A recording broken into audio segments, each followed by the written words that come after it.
Good evening and welcome to today's video. Bonus edition today. It's a long-awaited Q&A with Coach Ken. I'm ready with notes. Now you call it on my phone, saying now you feel alone. Asking me where did this all go wrong, but I say I don't know.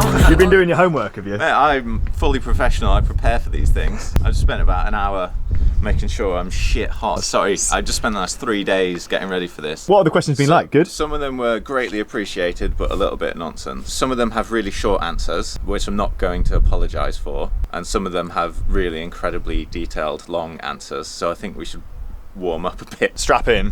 This will be a slightly longer video than usual, but he knows his shit, so listen. Seven Metal Fingers asks, Dear Kenneth, what are your thoughts on using your highest normalised power from an hour-long crit as a guide to your threshold numbers? Don't do it. That's the Next. short one. If you really want to know your threshold, you need to do a proper threshold test. It's got to be either a really long test, like longer than 20 minutes like we were talking about the other day, so your 60-minute test, or it's got to be a proper ramp test with blood lactate and in a lab or from a coach. It is a bit dangerous looking at your normalised power from a crit and saying, oh, that's my FTP now.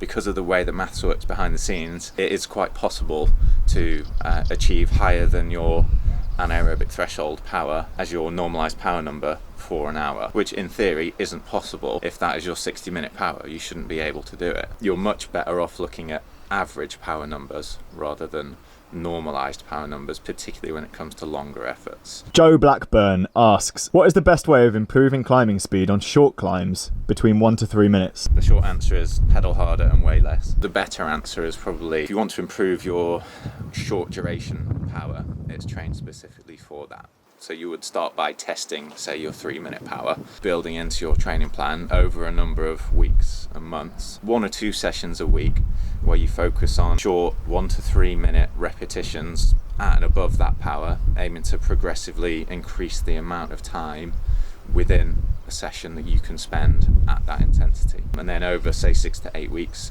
you retest your 3-minute power at the end of that and see if it has increased. Isaac Hulse asks, if you do a 60-minute and a 20-minute test relatively close together and find what percentage of your FTP your 20 minutes is, will that percentage always be the same so you can just do 20-minute tests from that point onwards and multiply it by the correct amount?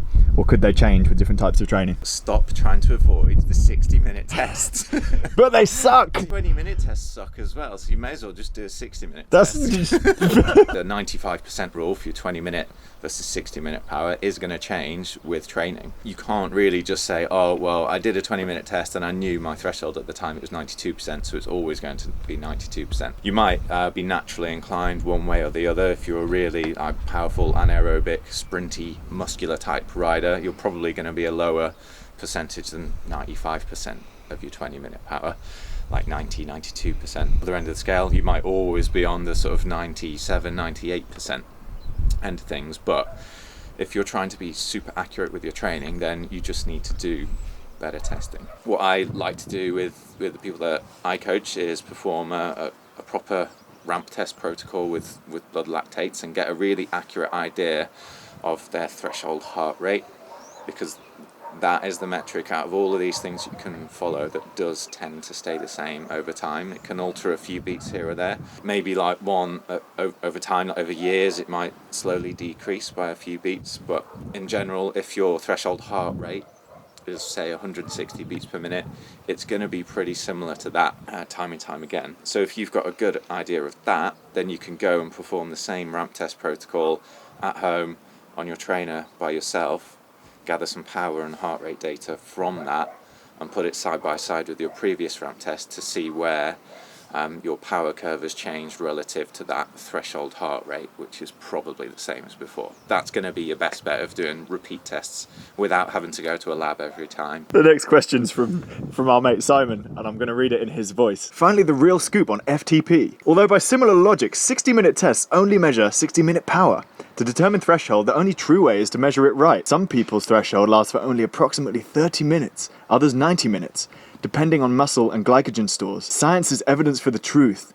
Yeah. I love Simone Lemononi. Me too, yeah. He's great. He's a coach as well. He knows all the science. He knows what he's talking about. And the difference here is the definition of threshold. So there's probably 5 or 6 scientific different definitions that everyone lumps together as threshold. FTP, the actual definition of that, is your best 60-minute effort. What people commonly refer to as threshold isn't necessarily the same thing.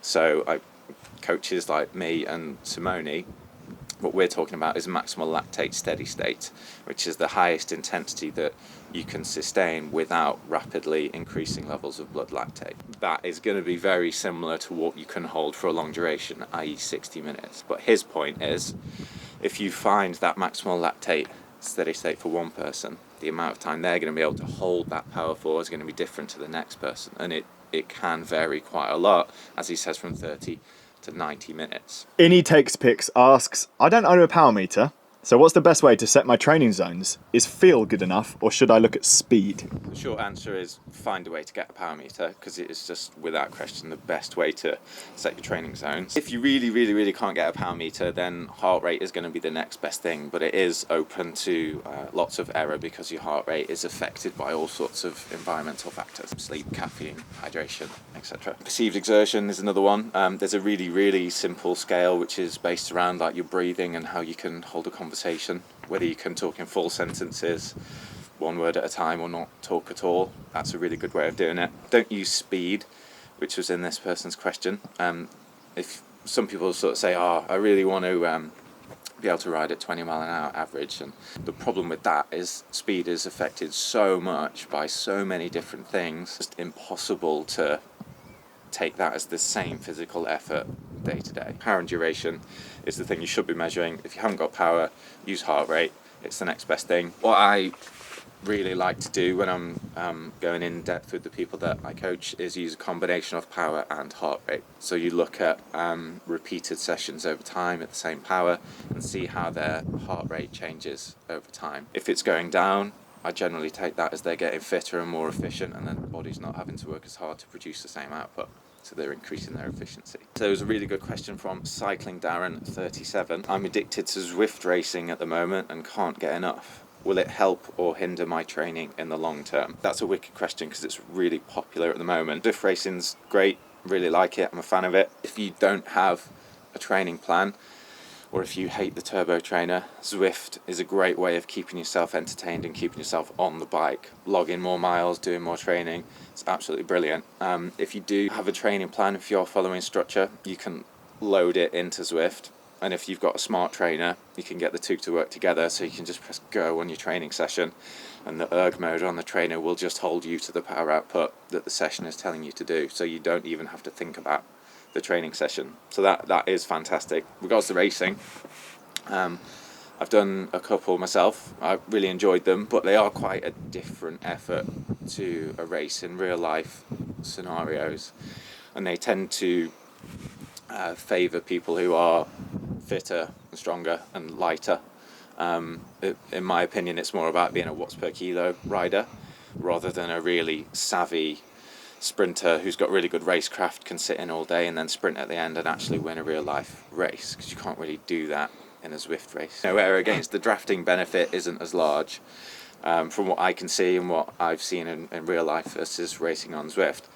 So it's more of a race to improve your fitness and be really good training, rather than a race to improve your racing in the real world. Wayne Tunner, and he says, we use the PMC chart to monitor fitness and ready ourselves to achieve our goals by building fitness whilst balancing fatigue and form. Is there a max CTL figure?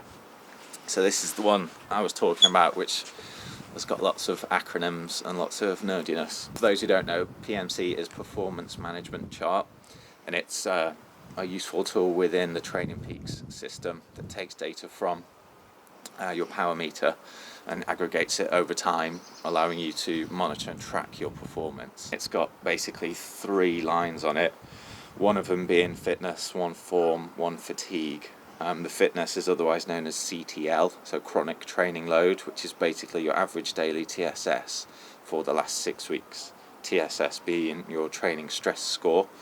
So every ride has a training stress score attached to it. If you've got data from a power meter, and that's intensity times duration.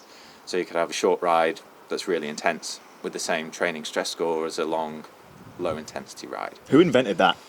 Andy Coggan, Dr. Andy Coggan. And everyone goes by that pretty much. Yeah, it's really well established. It works. He's got a really, book, really probably good. worth reading as well. All credit to him for all of this. He basically invented it all. He's far more intelligent than me, but the principles that he put in place with that really work, and they're really good. They are, I wouldn't say fraught with danger, but they're easily misused. Wayne's question here is potentially dipping into the misuse element when it comes to CTL. So the CTL has been branded as fitness, which is a really dangerous term to use because people see fitness written down and they want that number to be as high as possible, just like they want their FTP to be as high as possible. Is there a maximum CTL that I want to get to in order to magically produce results? And it's not quite that simple. If your CTL is 99 and you're not winning races, getting your CTL to 100 isn't then going to end up in you winning every single race that you do. One thing to consider with that is it's also very closely linked to your FTP setting and what it is at, because the training stress that contributes to that figure is calculated via using your FTP. So intensity times duration. The intensity is your normalized power for the ride. So if you were to ride at your FTP for an hour, that would be a training stress score of 100. But if you were to ride for much longer than that at a lower percentage of your FTP, you could accumulate much more than 100 TSS. That is the way that people rack up huge fitness CTL numbers by doing really long, easy rides. So they can get 300 TSS a day by going out and riding 6 hours really easy. But that could quite easily result in them being really tired, knackered, and not making many gains. FTP, Yeah. no immediate gains because they're chasing that CTL figure. They've just done what they can to fudge the numbers, get it as big as possible, and then think that that's going to produce the race results. My experience in the 2018 season is that I did lots of training camps early season trying to prep for a big long race, so I did get my CTL quite high. It was running at about 100. I raced really well on that particular day. It was the UCI Rutland Classic. I had a great race. That duration and that difficulty of race requires a high CTL. It was like 5.5 hours long. My normalised power was like 325 watts or something stupid like that. So it was a big day which needed a big training load. I had a couple of rubbish months after that because I was trying to maintain that high CTL, which I could only do for a short amount of time. So I didn't really get many results after that. Had to have a break, had a little holiday, came back, and then for the rest of the season I kept my CTL at between 60 and 70. When I had my CTL at 100, I won one race. When I had it at between 60 and 70, I won 13 races. So just having a high CTL doesn't equal race results.